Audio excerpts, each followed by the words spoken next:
بەنای خۆی گەورە میێرەبان سڵاتان لەبێ هاوڕێیان لەم بابەتەیە باسی ئەپدەیتکردنەکەی بزانین چۆن بە کوێری ئەپدەیت بەکاربهێنین واتە کوێری ئەپدەیت بەکاربهێنین بۆ ئەم پرۆجێکتەمان بۆ نمونە ئەمە لێرەدا باتنێک دانین ئەم پۆستە بابزانین چۆن ئەپدەیت بکەینەوە سەردا ئێمە دەچینە سایتی بوتستراب تەکنیکێکی هەیە زۆر جوانە پێڵێن مۆداڵی پێڵێن مۆداڵ واتە وەکو پۆپ ئەپێک ئەکرێتەوە یعنی کە کلیک لەسەر شتێکەکەی ئەکرێتەوە ئەمە مۆداڵە بەشی مۆداڵ بۆ نە کاتێکە کلیک لەسەر ئەم بەتناکەین ئاو ئەکرێتەوە ئەمە پێڵێن مۆداڵ تەکنیکێکی جوانە لەناو بوتسترابە هەیە ئەمە کۆپیکە پاشان بێنەوە سەر وێبسایتەکەمان ئەلێرە پێیسیکە جارێ ئەمە هیوانەکەی پێشتر بوو بە ئەمە لابین بیکەینەوە ئینکلودەوە بە ناوی بنین search.php ئەلێرە پێیسیکەین و پاشان لێرە بە ئینکلود بیهێنەرەوە include search طبعا فولدری includes /search.php باش ئێستا ئەگەر ریفرش کەینەوە ئەمە مۆداڵەکەی و بەم شێوازە بچینە سایتی flaticon.com لەوێ ئایکۆنێک بهێنین edit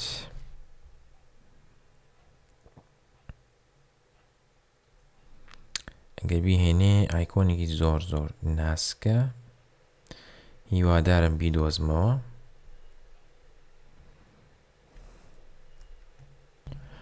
ئەم قەڵەمەم هێنەوە هەر لە سێرچ ئەمە بنووسن فری ئایکۆن پێنسڵ ئایدیەکەی 1828 واتوانی ناوەکەشی بنووسی پێنسڵ فری ئایکۆن ئەمە بنووسە لە سێرچ هێنێت من لەسەر گەڕانێکی زۆرم بۆ کرد بۆیە بە SVG داوەڵۆت یەکەین ئەمە شۆین فۆلدەر کاتی یەکەین لە ناو پرۆجێکتەکەمانە دایئەنین سیف ناوێنین ئیدت باش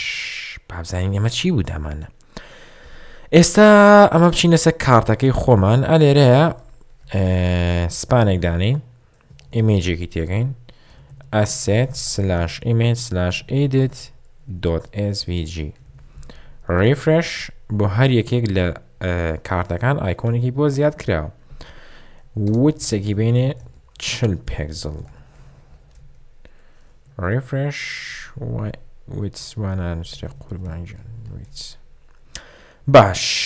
ئێستا من کە کلیکم لەسەر ئەمە کرد ڕاستەوخۆ هەر ئەم مۆداڵم بۆ بکرێتەوە باشە چۆن بابزانین چۆن سەرەتا لێرە ئەم بەتنەی داوە ئەڵێ چی داتا تۆگڵ داتا تارگێت داتا تارگێتەکە چییە داتا تارگێتەکە بریتیە لەو ئایدی مۆدۆڵەکە سێرێکە ئەمە مۆدۆڵەکەی باشە ئەم ئایدی هەیە ستاتیک باکدرۆپ کەواتە ئەمە ئەگەر ئەمەش ئایدیەکەی واتە ئەم مۆدڵم بۆ بێنە باشە کەواتە ئەم داتا تارگێت و داتا تۆگڵە وەرەگرین ئەم بەتنە لە ئەبین ئەیکەینە ناو سپانەکەەوە بەم شێوازە ئەگەر ریفرێشکەینەوە کلیلمان لەسەر وەسنە سپانە کرد ڕاستەخۆ مۆدۆڵەکە کرێتەوە باش ئەی چۆن بتوانین بۆ هەر یەک لەمانە مۆدۆڵی خۆی هەبێت زۆر پرسیارێکی جوانە جارێ بە هەندێشت لابێن ئەم فوتەرە لابە و ئەم هێدەرەش لابە ئەتۆزە کەمتر بێت و سادەتر بێت باش ئەمە ئەهێنین باشە ئەیکەینە نەو وایەڵەکەەوە باشە ئەمەش وایەڵەکە ئەی باشە چۆن بتوانین بۆ هەر یەک لەم کاتانە مۆدەڵی تایبەتی خۆی هەبێت زۆر ئاسانە ئەمە ئایدیەکە نییە ئێ باشە ئێمەش بە پێی ئایدی ناو داتابیسەکە قساکەین ئایدی ناو داتابیسەکە چییە پرایمەریشی پرایمەریکی واتە دووبارە نەبێتەوە باشە بچینەوە سەر سایتی داتابیسی سیڤەکەمان پرسن ئەمە ئایدیەکانە پرایمەریکی لەسەرن کەواتە ئەبێت چی بکەین ئەلێرە PHP ەکەینەوە ئیکۆ xro باشە ID ئێستا ئەم ئایدیە ستاتیک باکدرۆپ هەر یەک لەم ئایدیانی با لێرە بنووسین پۆست باشە ئەلێرەشە مۆدۆڵ بەتنەکەش ناوێنین پۆست بەڵام سێریکە ریفرێشەکەینەوە ئەگە ئینسپێکت بکەین لەسەر ئەم قەڵەمەی یەکەم ئەبینین چییە ئەڵێ چی ئەڵێ ئەم مۆدۆڵە پۆست یەک ئەم یەکە چییە ئایدیەکەیە هاو نووسیمە ئیکۆپۆت ئەمە کەواتە بۆ هەر یەکێکیش لەم داتا تارگێتانە ئەبێ ئایدیەکی بۆ دانێین x row id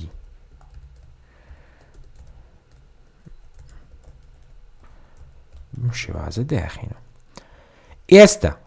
بۆ هەر یەکێک لەم قەڵەمانە مۆدڵی خۆی هەیە باشە تەوا بە ئەو کلۆسە بێنینەوە زۆر هەز ناسکەم مۆدڵ فوتەر بێنینەوە ئەێنێ باشە کەواتە ئێستا تێگەیشتن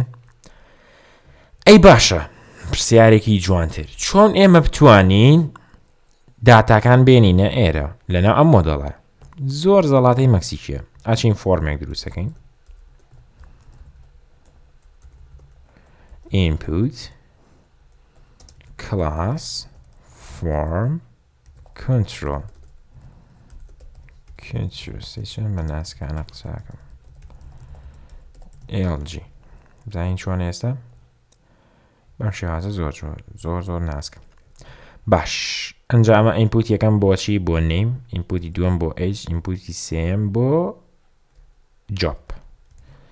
باشەکە ڕیفرێشکەین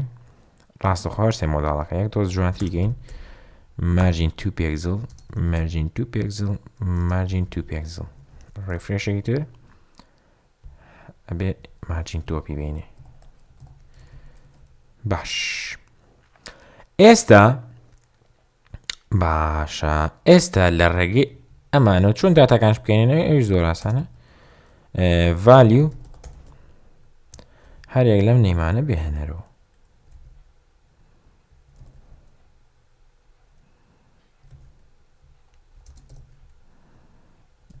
oops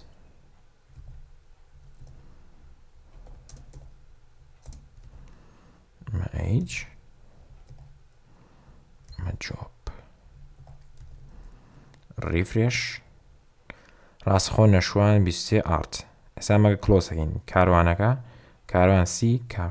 کاپتن ڕێبوار 21 student سندوز 25 سورجۆن چییە شیلان 28 تیچە کەواتە بۆ هەرێک لەمانە مۆدڵی خۆی ئێستا ئەگەر ئێمە view page source کەین ئەبینین یەک دنیا بۆ چووکە مۆدڵەکەی بە وایڵەکە هێناوەتەوە بەڵام ئەگەر ببین سێریگەین ئەوە نییە کۆدەکەمان ئێستا با دەست بکەین بە ئەپدەیتکردن فۆرمەکە لێرە هیچ ئاکشنێکی نایەینێ بەڵام ئەبێ بیەینێ چۆن ئەڵێن index.php باشە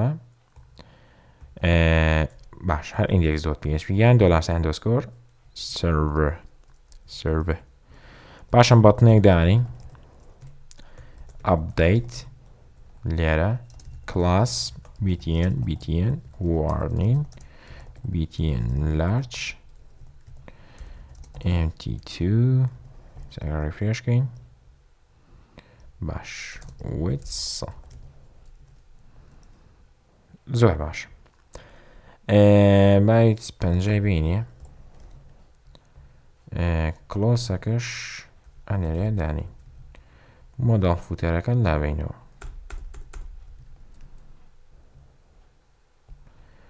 و هەم دیسک دیزاینێکیش بە بە کلۆس شێوازە پرایمەری باش لەبەری مارجینمان ناوەتەیە ئەبێ ئەو کاتە 25 بین بەمە و 25 بین بەمە و لە مۆداڵەکە شتێکە سنتەرێکی بینی بەم شێوازە ئەپدەیت و کلۆس کە کلیکمان لەسەر ئەپدەیت کرد ئەمانە ئەپدەیت بێتەوە باش چۆن لێرەدا کە ئەڵێن کلیکمان لەسەر چی بکرد name submit یان ئەپدەیت okay guys ئەنجا ئێستا ئەڵێن چی if لەناو چییە لەناو دەرەوەی وایڵەکە if $_ پۆزیان گێت بەکاربێنی بەمجاران پۆز بەکاربێنی update باشە ئێمە مێسۆدی پۆستیش بەکاربێنی با کەپیتاڵ بێ ئەڵێ ئەگە کلیکمان لەسەر بەتنی ئەپدەیت کرد باشە ئەو کاتە چیمان بکات سەرەتا ڤارێبڵەکان ئەهێنین name equal $post name باشە بێ بۆ هەرێک لەم ئینپوتانەش ناویان بینین name equal name equal age و name equal job باشە ئەنجا age یەکسانەوە x $post age و job equal x $post job کەواتە تۆ توانی validation وەم شتانەشی بۆ بکەیت بەڵام ئێمە یەکسەرێکی لێرەدا ئەڵێن query یەکسانە بە MySQL _query ئەڵێن update table name بەکەمان نایچی بوو person set بەم شێوازی ستەیتەکەی کۆڵۆمەکە زایدەن دیتاکە بەم شێوازە کۆڵۆمەکە یەکسانە بە دیتاکە و کۆڵۆمەکە یەکسانە بە دیتاکە مەبەستم چیە لەناو لێرەدا کۆڵۆمەکان نووسی کۆڵۆمەکەمان نایچێت نیم ئەی دیتاکە نایچیە نیم دیتاکە چیە ڤارێبڵەکەی ئەم ڤارێبڵەیە پاشان age دیتاکە چیە age و job دیتاکە چییە job دیتاکە چییە job باش یەک شتی ترمان ماوە where بابزانی ID ئەمە چۆن بهێنین لێرەدا ئێمە پێویستە ID بهێنین بۆ سێریکە کە من وێر بەکار نهێنم هەموو کۆڵۆمەکان و هەموو ئەو ڕۆوانی کە هەمانە هەموو یەکا بەو داتایی کە تۆ لەناو ئەم مۆدڵای نووسیدە بەڵام ئەگەر تۆ وێرت بەکارێنەوە ئایدیەکەت هێنا ئەڵێن کاتێک ئایدیەکە یەکسان بێ بەچی بە ئایدیەکە یان پۆست ئایدی ئایدیەکە چۆن بهێنین ئالێرە ئینپوتێک دروستەکەین باشە value چی نرخەکەی PHP echo x row id باشە و name equal id سێریکە ئەبێ ئەم ئینپوتە بشاریتەوە وا جوانترێکە بیشاریتەوە هێدین هەیە هێدین وازانم هێدین چین سێری ڕفرێشکەین ئینپوتەکەمان شاردە باش سێریکە ئالێرەیە ئەم ئینپوتە تەنها داتای نێمە ئایدیەکە وەرێنێتەوە کەواتە لێرە شانووسین ئایدی یەکسانە بە پۆست ئایدی سێریکە ئەم ئایدیە ڤارێبڵە ئەم ئایدی ئێرە چییە من لێرە نووسیمە چی کووە نیم ئایدی ئەمێ وریابن ئەڵێن کاتێ ئایدیەکە یەکسان بێ بۆ ئایدیە باش ئەگە کرا if query header location index.php success okay now let's get started بۆ منە نەشوانەکەم بە محەممەد update ڕاستەخۆ گۆڕا بە محەممەد باشە بۆ ئەشتوانی تۆزە جوانتریکەی بۆ نمونە ئەلێرەدا کە ئێماڵین index.php یەکسانە بە success خۆی ئەم success چیە get کەواتە لێرە بۆ جوانتریەکە بنووسی if $_get success okay ئەو کاتاڵین چی echo div class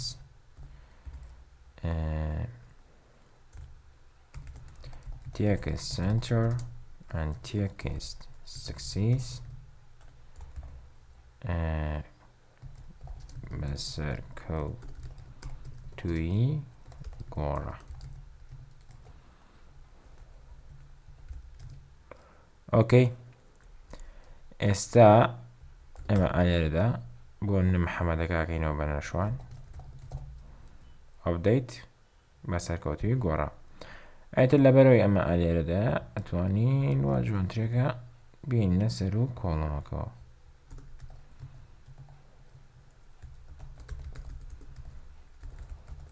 ئەم شێوازە بە سەرکەوتوی گۆڕە. ئەیتر تۆ توانین دێنێت توانین دێنێنی. ئەمەش سەبارەت بە ئاپدەیتکردنەوە تۆ توانین لە جاتی ئەم سەکسێسە چی بکەیت بیکەی بە سێژنێک بۆ ناڵەی چی لە جاتی ئەمە ئەڵێین